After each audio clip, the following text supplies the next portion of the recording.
இந்த apple banana milk ஷேக் ரொம்ப ஹெல்த்தியான ஒரு ட்ரிங்க் அண்ட் கண்டிப்பாக வந்து எல்லா டைம்லேயும் நம்ம சாப்பிட்லாம்.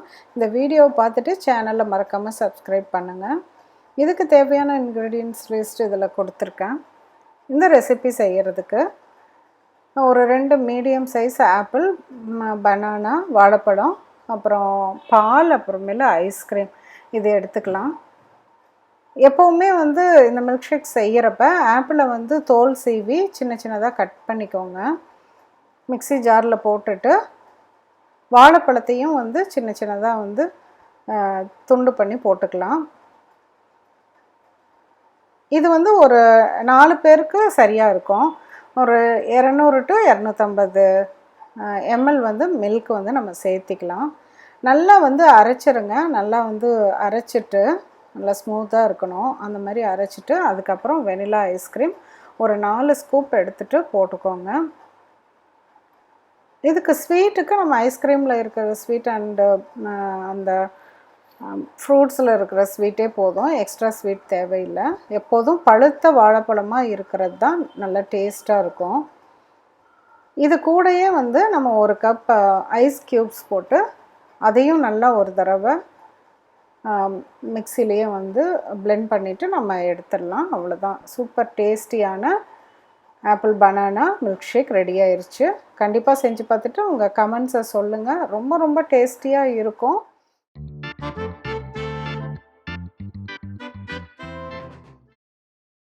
ஸ்ட்ராபெரி மில்க் ஷேக் பார்க்குறப்பவே இதை உடனே குடிக்கலாம் போல். ரொம்ப டெம்டிங்காக இருக்கக்கூடிய ஸ்ட்ராபெரி மில்க் ஷேக் இப்போ எப்படி செய்கிறதுன்னு பார்க்கலாம். ஸ்ட்ராபெரி மில்க் ஷேக் பண்ணுறதுக்கு ஃப்ரெஷ்ஷான ஸ்ட்ராபெரி ஒரு பாக்ஸ் வாங்கிட்டு அதை நல்லா வாஷ் பண்ணி எடுத்து அந்த காம்பெல்லாம் கட் பண்ணி வச்சிட்டேன். இப்போ ஒரு போர்ஷனுக்கு பார்த்தீங்கன்னா நான் ஒரு 7 ஸ்ட்ராபெரிஸ் யூஸ் பண்ணியிருக்கேன். இது எல்லாத்தையுமே வந்து குட்டி குட்டி பீசஸாக கட் பண்ணிவிட்டு ஒரு பவுலில் எடுத்து வச்சுக்கோங்க. இப்போ நான் ஒரு போர்ஷனுக்கு மட்டும் தனியாக எடுத்து வச்சிட்டேன். இது வந்து எக்ஸ்ட்ரா இருக்குது. இப்போ இதை யூஸ் பண்ணலைன்னா நம்ம ஒரு கவரில் போட்டு ஃப்ரீசரில் வச்சிடலாம். ஃப்ரீசரில் வச்சுட்டு வேணுங்கிறப்ப நம்ம வந்து யூஸ் பண்ணிக்கலாம். இப்போ இந்த ஒரு கப் சைஸுக்கு ஒரு போர்ஷனுக்கு அப்படின்னு சொல்லிட்டு நம்ம மெஷர்மெண்ட் வச்சுக்கலாம். இப்போ 2 எக்ஸ்ட்ரா ஸ்ட்ராபெரியை தனியாக வந்து எடுத்து வச்சுருக்கேன். இது வந்து டெக்கரேஷனுக்காக. இப்போ ஒரு பிளெண்டரில் நம்ம குட்டி குட்டியாக கட் பண்ணி வச்சுருக்க ஸ்ட்ராபெரியை போட்டுக்கலாம். அப்போ தான் நல்லா பிளெண்ட் ஆகும். போட்டுட்டு இதுக்கு வந்து 200 ml மில்க் ஊற்றிருக்கேன். மில்க் ஊற்றிட்டு ப்ரௌன் சுகர் 1 டேபிள் ஸ்பூன் போட்டுக்கோங்க. ப்ரௌன் சுகர் இல்லைன்னா ஒயிட் சுகர் போட்டுக்கோங்க. 1 ஸ்கூப் வெனிலா ஐஸ்கிரீம் அதையும் வந்து இந்த பிளெண்டர்லேயே ஆட் பண்ணிக்கோங்க. அப்புறம் க்ரஷ்டு ஐஸ் க்யூப்ஸ் இது எல்லாத்தையும் போட்டுட்டு இப்போ இந்த மாதிரி பிளெண்டர் இல்லைன்னா மிக்ஸி ஜார் பெரிய ஜாரில் போட்டுக்கலாம். ஹேண்ட் எலக்ட்ரிக் பிளெண்டரும் யூஸ் பண்ணிக்கலாம். இது பார்த்தீங்கன்னா நல்லா ஃப்ராதியாக நல்லா வரும். அதுக்கப்புறமேல நம்ம கிளாஸை வந்து டெக்கரேட் பண்ணுறதுக்கு ஒரு ஸ்பூன் ஸ்ட்ராபெரி எசன்ஸ் போட்டு இந்த மாதிரி போட்டுட்டிங்கன்னா பார்க்குறதுக்கு அழகாக இருக்கும். 1 ஸ்கூப் வெனிலா ஐஸ்கிரீம் போட்டு அது மேலே வந்து நம்ம இந்த மில்க் ஷேக்கை ஊற்றிடலாம். ஒரு ஸ்ட்ராபெரியை கட் பண்ணி சைடில் போட்டு கொஞ்சம் எசன்ஸ் மேலே ஊற்றி டெக்கரேட் பண்ணிக்கலாம். கண்டிப்பாக செஞ்சு பாருங்கள். மீண்டும் ஒரு இன்றைக்கி சூப்பர் டேஸ்டியான அவகடோ மில்க் ஷேக் செஞ்சு காமிக்க போகிறேன். இதுக்கு வந்து 2 பனானா எடுத்துக்கோங்க. சின்ன சின்ன கட் பண்ணி பிளெண்டரில் போட்டுட்டு 2 அவகடாவும் பிளெண்டரில் போட்டுட்டேன். அதுக்கப்புறமேல 2 டேபிள் ஸ்பூன் கண்டென்ஸ்டு மில்க், அப்புறம் 200 ml cold milk, vanilla essence 1 teaspoon, 2 tablespoon vanilla ice cream இது எல்லாமே பிளெண்டரில் போட்டுட்டு நல்லா வந்து ஒரு கிட்டத்தட்ட வந்து 2 to 3 மினிட்ஸ் வரைக்குமே பிளெண்டரில் வந்து போட்டுக்கோங்க. நிறுத்தி வந்து போட்டுக்கலாம். பிளெண்டர் இந்த மாதிரி இல்லை அப்படின்னா மிக்சிலையும் போட்டுக்கலாம். அதுக்கப்புறம் கொஞ்சம் ஐஸ் க்யூப்ஸும் சேர்த்திட்டு நல்லா பிளெண்ட் பண்ணி கிளாஸில் வந்து சர்வ் பண்ணிக்கோங்க. அவ்வளோதான். சூப்பரான avocado banana milk shake ready ஆயிடுச்சு. மாம்பழ சீசனில் எது செய்கிறீங்களோ இல்லையோ வீட்டில் ஒரு தடவை மேங்கோ மில்க் ஷேக் கண்டிப்பாக செஞ்சு குடிச்சு பாருங்கள். ஹோட்டலில் சாப்பிட்றப்ப இது ரொம்ப ஸ்பெஷலாக இருக்கும். இது வீட்டில் இவ்வளோ சூப்பராக ஈஸியாக செய்ய முடியுமா அப்படின்னு நிறைய பேத்துக்கு தெரியாது. பழுத்த நல்ல மாம்பழமாக எடுத்துக்கோங்க. இது உள்ளே இருக்கிற அந்த பல்ப்பை மட்டும் எடுத்துக்கோங்க, தோல் இல்லாமல். இது ஒரு 2 கப் அளவுக்கு வரும். அதை மிக்ஸி ஜாரில் வந்து போட்டுக்கோங்க. அதுக்கப்புறம் இது கூட 1 கப்பு வந்து பால் சேர்த்திக்கோங்க. நல்லா காய்ச்சி ஆறின பாலை எடுத்துக்கோங்க.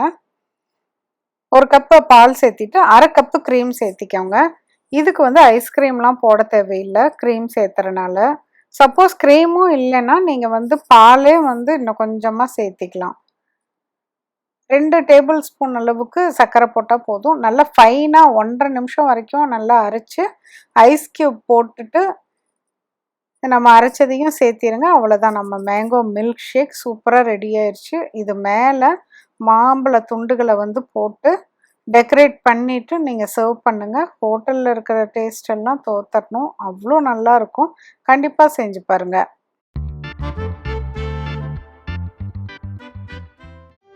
ஹாய் ஃப்ரெண்ட்ஸ், சில்லுன்னு வெயிலுக்கு இதமாக டேட்ஸ் ஆப்பிள் மில்க் ஷேக் எப்படி பண்ணுறதுன்னு பார்க்கலாம். இந்த மில்க் ஷேக் செய்கிறதுக்கு 5 பேரிச்சம்பழம் எடுத்துக்கோங்க. ஃபஸ்ட்டு இது வந்து கொட்டை இருந்ததுன்னா கொட்டையெல்லாம் வந்து எடுத்து தனியாக வச்சிடலாம். இப்போ சாஃப்டான பேரிச்சம்பழம் இருக்கும், அந்த மாதிரி பேரிச்சம்பழமாக இருந்ததுன்னா அப்படியே யூஸ் பண்ணிக்கலாம். அப்படி இல்லை, இது வந்து ரொம்ப ஹார்டாகவும் இல்லை ரொம்ப சாஃப்டாகவும் இல்லை. ஸோ கொஞ்சம் ஹாட் வாட்டரில் 5 நிமிஷம் போட்டு வச்சு மூடி வச்சுருங்க. இந்த மாதிரி கிளாஸில் போட்டு கவர் பண்ணி ஒரு 5 மினிட்ஸ் இருந்தாலே போதும். அப்புறம் ஒரு மீடியம் சைஸ் ஆப்பிள் சின்ன சின்னதாக கட் பண்ணி எடுத்துக்கோங்க. வெனிலா எசன்ஸ், இது மேப்பிள் சிரப். அப்படி இல்லைன்னா நம்ம வந்து ஹனி கூட ஆட் பண்ணிக்கலாம். சுகர் தேவையில்லை இதுக்கு, இதுவே ஸ்வீட்டாக இருக்கும். பாருங்கள், ஒரு 5 மினிட்ஸ்லேயே பேரிச்சம்பழம் நல்லா ஊறிடுச்சு. இது கொஞ்சமாக தான், அந்த மூழ்கிற அளவுக்கு தான் தண்ணி இருக்குது. எவ்வளோ போட்டாலும் அந்த லெவலுக்கு தண்ணி ஊற்றுனீங்கன்னா போதும். அந்த தண்ணியோடு சேர்த்து மிக்ஸி ஜாரில் போட்டு ஃபஸ்ட்டு அந்த பேரிச்சம்பழத்தை மட்டும் அரைச்சிக்கோங்க. இந்த அளவுக்கு கொஞ்சம் சாஃப்டாக அரைஞ்சிருச்சு. இப்போ இது கூட கொஞ்சம் vanilla essence, maple syrup 2 spoon இதுக்கு சேர்த்திக்கோங்க. மேப்பிள் சிரப் 2 ஸ்பூன் போதும். அதோடு சேர்த்து நல்லா அரைச்சிருங்க. கொஞ்சம் துண்டு துண்டாக இந்த ஆப்பிளும் பேரிச்சம்பழமும் சாப்பிட்றப்ப கடித்து சாப்பிட்ற மாதிரி நல்லா தான் இருக்கும். 200 ml சில்லுன்னு இருக்க மில்க்கு, ஐஸ் க்யூப்ஸ் கொஞ்சம். இப்போ இது எல்லாத்தையும் சேர்த்து நல்லா வந்து 1.5 நிமிஷத்துக்கு நல்லா மிக்சியில் போட்டு சுற்றிடுங்க. அவ்வளோதான், நம்மளோட டேட்ஸ் ஆப்பிள் மில்க் ஷேக் சூப்பராக ரெடி ஆயிடுச்சு. இதுக்கு மேலே நம்ம பொடியாக கட் பண்ணி வச்சுருக்க நட்ஸ், மிக்சட் நட்ஸ் இல்லாட்டி பிஸ்தா, ஆல்மண்ட் அந்த மாதிரி தனித்தனியாகவும் போட்டுக்கலாம். சூப்பராக இருக்கும். கண்டிப்பாக இதை செஞ்சு பாருங்கள். ஜோகிச்சனில் இன்றைக்கி அவகேடோ மில்க் ஷேக் எப்படி பண்ணுறதுன்னு பார்க்கலாம். மில்க் ஷேக்னாவே எல்லாத்துக்கும் ரொம்ப ரொம்ப பிடிக்கும். அந்த மில்க் ஷேக்கை ரொம்ப ஈஸியாக, அது கொஞ்சம் ஹெல்த்தியான ஃப்ரூட்டோடு எப்படி செய்கிறதுன்னு சொல்லிட்டு இப்போ பார்க்கலாம். அவகேடோ மில்க் ஷேக்கு அவகேடோ நல்ல பழுத்ததாக 2 பெருசாக எடுத்துக்கோங்க. நல்ல பழுத்ததாக தான் இருக்கணும், அப்போ தான் அது சாஃப்டாக வந்து இந்த மாதிரி கட் பண்ணி எடுக்கிறதுக்கு வரும். சில சமயம் உள்ளே வந்து கொஞ்சம் பகுதி கருப்பாக போயிருக்கும், அதை வந்து ரிமூவ் பண்ணிவிட்டு நல்லா க்ரீனாக இருக்கிற ஃப்ரெஷ்ஷாக இருக்கிற சதப்பகுதியை மட்டும் இந்த மில்க் ஷேக் பண்ணுறதுக்கு யூஸ் பண்ணுங்கள். நம்ம ஊரில் அவகேடோவை பட்டர் ஃப்ரூட் அப்படின்னு சொல்லுவாங்க. இது கூட வந்து ஒரு 1.5 கப்பு வந்து மில்க் சேர்த்திக்கோங்க. 2 to 3 ஸ்கூப் வெனிலா ஐஸ்கிரீம் சேர்த்திக்கோங்க. நீங்கள் சாக்லேட் ஐஸ்கிரீம் கூட இதில் சேர்த்தி செய்யலாம். சாக்லேட் எசன்ஸ் மேலே ஊற்றி டெக்கரேட் பண்ணிவிட்டு குடிக்கலாம், அதுவுமே ரொம்ப டேஸ்டியாக இருக்கும். வெனிலா ஐஸ்கிரீம் போட்டுட்டு கொஞ்சம் ஐஸ் க்யூபையும் அதோடு சேர்த்திட்டு பிளெண்டர் க்ளோஸ் பண்ணி நல்லா அடித்து எடுத்துக்கலாம். நல்லா க்ரீமியாக வரணும், அவகேடோவும் நல்லா க்ரீமியாக வரும். ப்ளஸ் ஐஸ்கிரீமோடு சேர்றப்ப இன்னும் க்ரீமியாக நல்லா திக்காக வரும். ரொம்ப திக்காக இருந்தால் இன்னும் கொஞ்சம் மில்க் வந்து ஆட் பண்ணிக்கோங்க. ஏன்னா நம்ம குடிக்கிற அளவுக்கு இருக்கணும். அப்படி இல்லைன்னா நம்ம ஐஸ்கிரீம் மாதிரி எடுத்து சாப்பிட்ற மாதிரி ஆயிடும். ஸோ கொஞ்சம் மில்க் போட்டு நல்லா மறுபடியும் அடித்து எடுத்துக்கோங்க. அவ்வளோதான், ரொம்ப சிம்பிள். நம்ம அவகேடோ மில்க் ஷேக் ரெடி ஆயிடுச்சு. இதை நல்லா அழகான ஒரு கிளாஸில் ஊற்றிட்டு குடிங்க. மீண்டும் ஒரு புதிய ரெசிபியோடு சீக்கிரம் உங்களை மீட் பண்ணுறேன். தேங்க்யூ.